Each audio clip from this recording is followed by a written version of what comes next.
इससे संबंधित अब जो जरूरी है वह जरूरी है कि जब वह घर पर रहे तो किस टाइप से क्या ट्रीटमेंट प्रोटोकॉल फॉलो होना चाहिए। मैं अपने senior colleague director AIIMS sir से रिक्वेस्ट करूंगा कि वह गाइड करें। थैंक यू, नमस्कार। तो इसी कड़ी को आगे लेते हुए मैं यही कहना चाहूँगा कि सबसे पहले ये ज़रूरी है कि हम ये तय कर लें कि ये जो पेशेंट है जो एसिम्प्टोमेटिक है या माइल्डली सिम्प्टोमेटिक है, इसके पास यहाँ इनके पास फैसिलिटीज़ भी हैं और ऐसी कोई कोमॉर्बिडिटी नहीं है जिसके लिए उनको एडमिट होने की ज़रूरत है।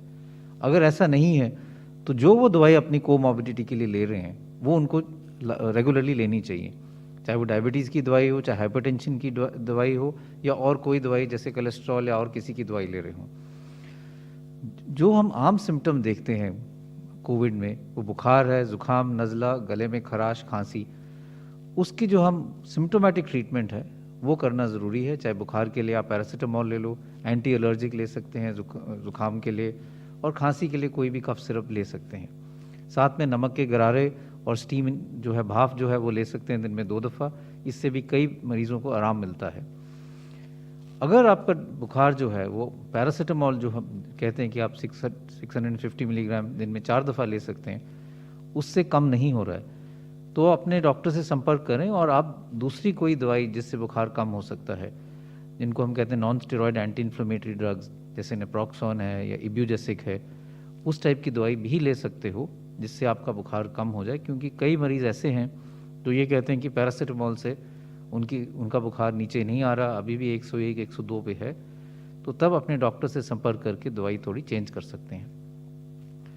हम ये भी एडवाइस करते हैं कि आइवरमेक्टिन जो एक दवाई है वो रोज़ 1 गोली ले सकते हैं 3 से 5 दिन के लिए। इस दवाई की recommendation is based on discussion जो नेशनल टास्क फोर्स और जॉइंट मॉनिटरिंग ग्रुप की मीटिंग में हुआ था, जिन्होंने सारा डेटा एवेल्यूएट करके ये पाया था कि शायद इस दवाई से थोड़ा बहुत फ़ायदा हो सकता है और इसलिए ये होम आइसोलेशन की गाइडलाइंस में डाली गई हैं। रिसेंटली कुछ स्टडीज़ भी आई हैं, 2 स्टडीज़ आई हैं, अच्छी ट्रायल्स आई हैं, जिन्होंने दिखाया कि अगर हम इन्हेलर एक यूज़ करें जिसमें एक दवाई ब्यूडिसोनाइड जो है वो लें तो उससे भी कुछ हद तक आराम मिल जाता है। और ये इसका डोज 800 माइक्रोग्राम दिन में 2 दफ़ा है और ये 5 से 7 दिन 10 दिन तक भी ले सकते हैं, स्पेशली उन लोगों के लिए जिनके बुखार या खांसी जो है 5 दिन से ज़्यादा हो गए और वो ठीक नहीं हो रही। तो ये जो दवाई है ये इनहेल्ड स्टेरॉइड्स है, ये फेफड़े में जाके आराम देते हैं और इसमें काफ़ी अच्छा डेटा है कि ये इफ़ेक्टिव है। सिस्टेमिक ओरल स्टेरॉइड्स हैं वो हम यूजली कहते हैं कि आप माइल्ड डिजीज़ में अवॉइड करें और इसलिए इंडिकेटेड नहीं है। यहाँ तक तो मैं ये कहूँगा कि इससे नुकसान ज़्यादा हो सकता है।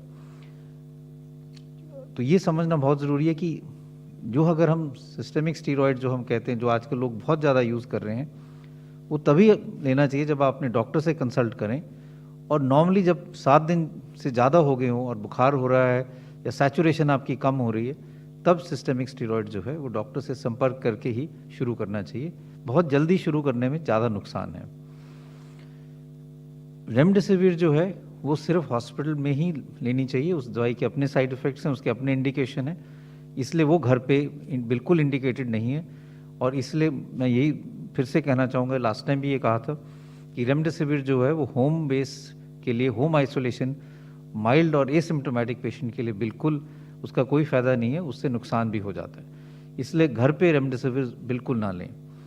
अगर आपको लगे कि आपकी सैचुरेशन जो है वो कम हो रही है, 94 से कम हो रही है, 90 के पास आ रही है, या आपको सांस चढ़ रहा है, आप खुल के सांस नहीं ले पा रहे हैं, तो एकदम डॉक्टर से कंसल्ट करें। वो बहुत ज़रूरी है, जिससे आपको समय पे ट्रीटमेंट मिल जाएगा और अगर एडमिशन की ज़रूरत है तो समय पे ट्रीटमेंट हो जाएगा।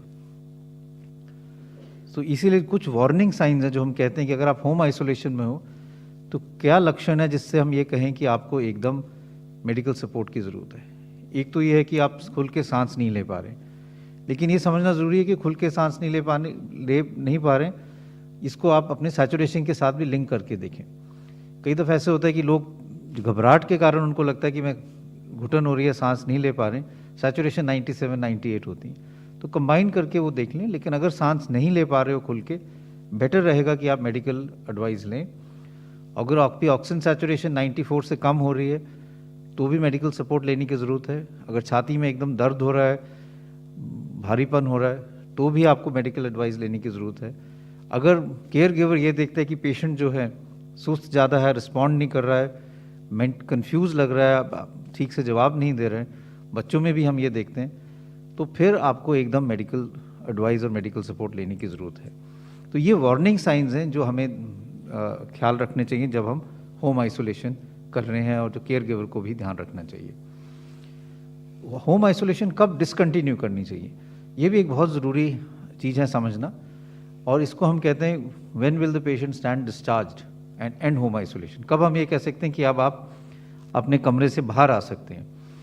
इसके लिए जो हमारी गाइडलाइंस हैं वो ये कहती हैं कि एटलीस्ट 10 डेज हो जाने चाहिए जिससे आप पहले सिम्टम से, और from date of sampling of asymptomatic case. तो यानी कि अगर आप आज टेस्ट पॉजिटिव हुए, आपको कोई लक्षण नहीं है, तो आपको एटलीस्ट 10 दिन होम आइसोलेशन करने की ज़रूरत है।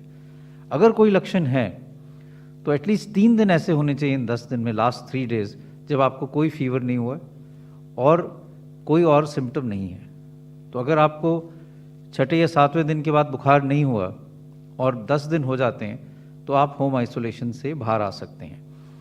इसके बाद टेस्ट करने की कोई ज़रूरत नहीं है।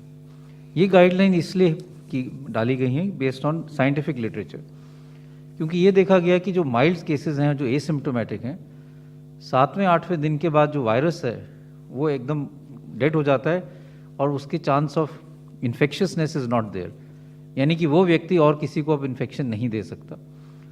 वायरस कभी कभी RT-PCR में 2-3 हफ्ते तक भी रह सकता है, लेकिन वो डेड वायरस है, वायरस के पार्टिकल्स हैं जो टेस्ट में पिकअप होते हैं, इसलिए टेस्ट करने की ज़रूरत नहीं है। अगर आप 10 दिन हो गए हैं एसिम्प्टोमेटिक हो, या 10 दिन हो गए और इससे पिछले 3 दिन में आपको बुखार नहीं हुआ है, तो आप होम आइसोलेशन से बाहर आ सकते हैं।